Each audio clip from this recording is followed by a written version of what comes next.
It was indeed a very long process because I started to create the song on my computer, and I started the song in LA. And when I was working on it, I felt that it had a special energy. So I just developed it, and at some point I had the idea to feature Pabllo on it. Yeah, it just started to develop more and more, but in the total it took 2 years, and it had definitely more than 40 to 50 versions. Yeah. Did you get like anxious to like get it done?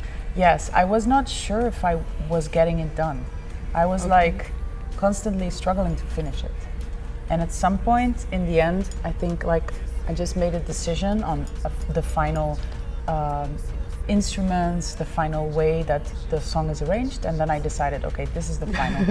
And I think what I did that made the song for me feel more like iconic is I brought Pabllo's vocal to the beginning of the song, you know, at the top, and then I added the synth. Dun, dun, dun, dun, dun, dun, dun.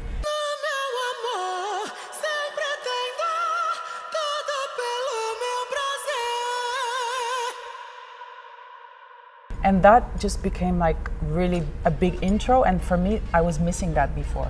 Before, the song didn't have that. It just started right away with my verse. So I constantly felt like it was missing something. So when I did this thing of like moving Pabllo's vocal and then adding the synth, I was like, okay, now it's done.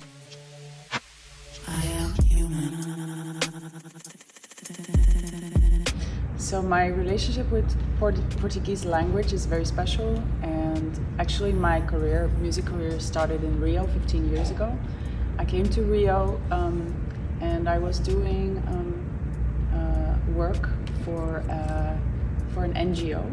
I was basically doing volunteer work with an NGO in Rocinha, and it was just something I did after my study. And in Brazil, when I was doing the NGO work here, I discovered that I wanted to create music. And it was because of the Brazilian culture and the music that was here a lot, everywhere on the streets. So I stayed in Rio for 4 to 5 months. I lived in Tijuca. And then I came back to the Netherlands and I started to create music. I was very young. And this is the first time I visited Rio after that moment. So it's like a very full circle moment.